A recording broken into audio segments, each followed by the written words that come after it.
अस्सलाम वालेकुम, कैसे हैं आप लोग? उम्मीद करती हूँ आप सब ठीक होंगे। तो आज जी BPS 5 टू BPS 15 के जो सीरीज़ है उसमें आज हम पेरीमीटर पढ़ेंगे। तो ये पार्ट नंबर 28 है। अल्हम्दुलिल्लाह जी इस सीरीज़ का पार्ट नंबर 28 है। तो पेरीमीटर को समझने के लिए देखें कि अ, एक मैं शेप बना रही हूँ। ये एक रेक्टेंगल में बना रही हूँ, ठीक है? ये रेक्टेंगल है। तो एरिया में क्या होता है कि जो अंदर का जो कवर एरिया जो होता है, यानी अंदर का जो मतलब डिस्टेंस होता है, वो हम उसको हम एरिया कहते हैं। लेकिन पेरीमीटर में आउटर जो साइड्स होती हैं उसको हम ऐड करते हैं तो हमारा पेरीमीटर बनता है। तो perimeter is the distance around a two dimension shape. ठीक है जी। अब ये रेक्टेंगल है, तो इसमें जैसे अगर इसकी हम लेंथ देखें तो ये 7 है, तो इसकी लेंथ भी 7 ही होगी। इसकी लेंथ अगर हम कह रहे हैं 3 है, तो इसकी लेंथ भी 3 होगी। तो इनके सब को हम आपस में ऐड करेंगे, and the sum of all the sides is called perimeter. Simple definition of the perimeter is sum of the all the sides is called perimeter. तो इन सबको हम सम करेंगे तो ये आपका हो जाएगा 7 और 3 10, 7 और 3 10, 10 और 10 इट इज इक्वल टू 20। तो ये इसका जी पेरीमीटर आ गया। ठीक है। तो अगर हम सिंपली जैसे मैंने बात की थी कि फार्मूला, अगर आपके पास, अगर आपको रेक्टेंगल शेप आ रही है एग्जाम में, तो आपने सिंपल इन सबको आपस में ऐड करना है और आपके पास पेरीमीटर ऑफ द रेक्टेंगल आ जाएगा। अच्छा, अब हम आ जाते हैं पेंटागोन की तरफ। पेंटागोन यानी जिसमें 5 साइड्स होती हैं। थोड़ी सी मेरी ड्राइंग इतनी अच्छी नहीं है, थोड़ा सा बर्दाश्त कीजिएगा। ठीक है जी। ये यहाँ से आ जाएगा, ये यहाँ से आ जाएगा, ये यहाँ से आई एम होप 1 2 3 4, और मैंने गलत शेप बना दी है। पेंटागोन का इस तरीके से ये हो गया जी, और ये हो गया, ये हो गया, ये हो गया, और ये हो गया। आई होप मैंने सही, थोड़ी बहुत सही बनाई हो। पेंटागोन मीन्स 5 साइड्स हैं, तो ये थोड़ी सब इक्वल होती हैं। ठीक है, यानी ये 3 मीटर अगर हम कह रहे हैं, ये 3 मीटर है, ये 3 मीटर है, ये 3 मीटर है, तो इन सब साइड को हम ऐड करेंगे। यानी 5 साइड है, यानी 5 बार आप 3 + 3 + 3 लिखें, या आप इनको 3 कितनी साइड्स हैं, 5 साइड है, इसको इस से मल्टीप्लाई करें तो इट्स 5 3 ज़ा 15। तो इसका पेरीमीटर क्या आ गया जी, 15 आ गया। अच्छा, अब हम जो है मालूम करते हैं जो है पेरीमीटर ऑफ सर्किल। अच्छा, इसको हम जो पेरीमीटर ऑफ सर्किल है उसको हम सरकमफेरेंस भी कहते हैं। ठीक है नहीं, यानी ये आपका सर्किल है, तो ये पूरा आपका जो है सरकमफेरेंस हो जाता है। और हमें पता है यहाँ से यहाँ तक का जो डिस्टेंस इसको रेडियस करते हैं, और इसको इस यहाँ तक का, यहाँ से यहाँ तक का जो पूरा डिस्टेंस है इसको हम डायमीटर कहते हैं। यानी एक डायमीटर में जो है 2 रेडियस जो है वो आ जाते हैं। ठीक है।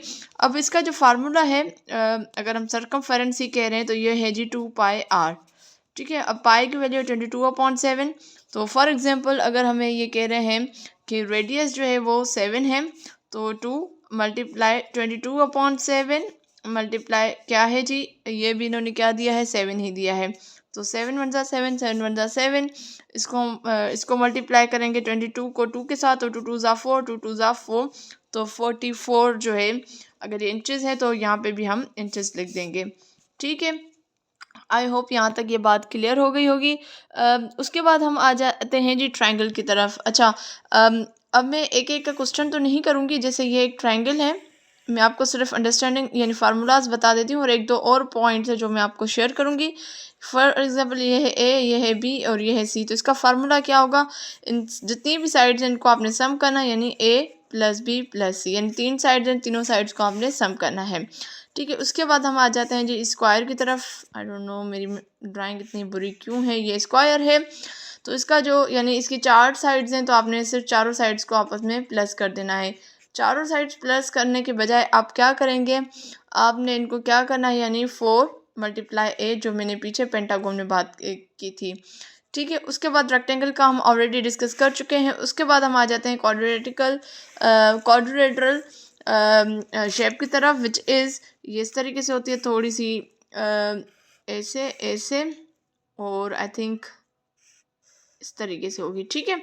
तो इसकी भी जितनी साइड्स होंगे, यानी ए बी सी डी, इन सारी साइड्स को आपने प्लस कर देना, ए + बी + सी + डी।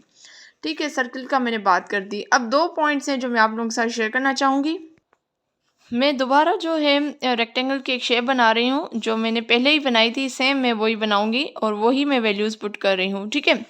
अब मैंने यहाँ पे फॉर एग्ज़ाम्पल ये दोनों लेंथ इन्होंने नहीं दिए हमें, और यहाँ पे इन्होंने 3 और 3 दिया है, ये लेंथ हमें इन्होंने नहीं दी। अक्सर हमारे पास दो इस तरीके से सवाल आता है, चाहे एरिया हो चाहे पेरीमीटर हो, कि सम टाइम आपसे कहा जाता है कि पेरीमीटर मालूम करके बताएं या एरिया मालूम करके बताएं। सम टाइम ऐसे होता है कि आपको एरिया भी दे देते हैं या पेरीमीटर भी आपको दे देते हैं, और फिर अंदर जो है उसकी जो साइड्स हैं उनकी वैल्यूज़ आपसे पूछते हैं कि ये किसके बराबर है। इसका एग्जांपल मैं यहाँ ले रही हूँ कि इन्होंने कहा है कि इनकी जो विड्थ है वो 3 है, इनकी लेंथ आपने हमें बतानी है क्या है, जबकि इनका जो पेरीमीटर है वो है जी 20। ठीक है, पेरीमीटर क्या है 20 है। तो इसका फार्मूला क्या था कि आप जितनी साइड्स इनको प्लस कर दें, या आप इसका ये फार्मूला भी लिख सकते हैं पेरीमीटर का, यानी 2 मल्टीप्लाई ए प्लस बी, यानी ये साइड्स ए कर लेते हैं तो ये बी कर लेते हैं, जिसको भी आप समझ लें। तो पेरीमीटर 20 है, चलें ए साइड में कर लेती हूँ विच इज़ 3, और बी साइड में कर लेती हूँ लेंथ, जो हमें नहीं पता वो हम मालूम करेंगे, ठीक है। फार्मूला क्या है, फार्मूला है P is equal to A plus B आप कर दें, या आप जितने भी साइड से उनको आपस में ऐड कर दें। मैं दोनों तरीके से आपको करके बता रही हूँ, कहीं आप कंफ्यूज ना हो जाए। तो पेरीमीटर जी विच इज़ इक्वल टू 20 है, ठीक है जी।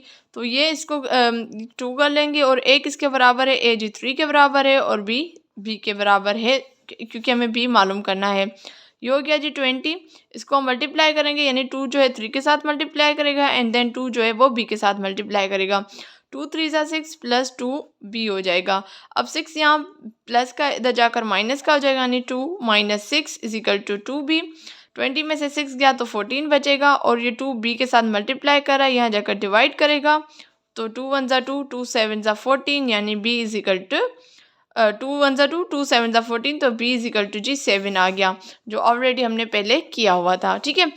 दूसरा जो फार्मूला था जिसमें था कि सारी साइड्स आपने ऐड करनी है, यानी ए प्लस बी प्लस बी, ठीक है जी। पेरीमीटर 20 है, ए किसके बराबर है 3 प्लस 3, दो ए हैं तो 3 प्लस 3 कर दें, और बी नहीं, इनको ऐड कर देंगे तो ये आपका 2 बी हो जाएगा, यानी 20 प्लस ये आप 20 इज इक्वल टू, इनको ऐड कर देंगे तो ये 6 हो जाएगा, प्लस 2 बी। 6 यहाँ क्या कर रहा है प्लस का है, यानी ये वाली चीज़ दोबारा आ गई, देख रहे हैं, ये वाली चीज़ दोबारा आ गई, बाकी तो प्रोसेस सेम होगा, यानी 6 इधर प्लस का, इधर जगह माइनस का हो जाएगा, तो माइनस करेंगे आप तो 14 बचेगा। 2 बी है, 2 बी के साथ मल्टीप्लाई करा, यहाँ जाकर क्या होगा डिवाइड करेगा, ठीक है। तो सेम तरीके से आपका रेक्टेंगल में भी पूछ सकते हैं, सेम तरीके से आपका पेंटागन में पूछ सकते हैं, सेम तरीके से आपसे सर्कल से भी पूछ सकते हैं। आपको सरकमफेरेंस यानी पेरीमीटर देते हैं, आपको पूछ सकते हैं कि रेडियस मालूम करें। आई होप ये चीज़ें आपकी क्लियर हो गई होंगी। बाकी इंशाल्लाह नेक्स्ट वीडियो में मैं कोशिश करूँगी जो स्पेरिकल चीज़ें होती हैं जिसका वॉल्यूम हमें फाइंड आउट करना होता है, तो इंशाल्लाह उनकी हाइट मालूम करनी होती है सिलेंडरिकल शेप की, तो इंशाल्लाह मैं कोशिश करूँगी कि नेक्स्ट वीडियो में मैं उन टॉपिक्स को क्लियर कर दूँ। उम्मीद करती हूँ आपको आज की वीडियो पसंद आई होगी। अगर पसंद आई लाइक करें, कमेंट करें, दूसरों के साथ ज़रूर शेयर करें। इंशाल्लाह हाजिर होंगी मैं नेक्स्ट वीडियो में, तब तक मुझे दीजिए इजाज़त। अल्लाह हाफिज़।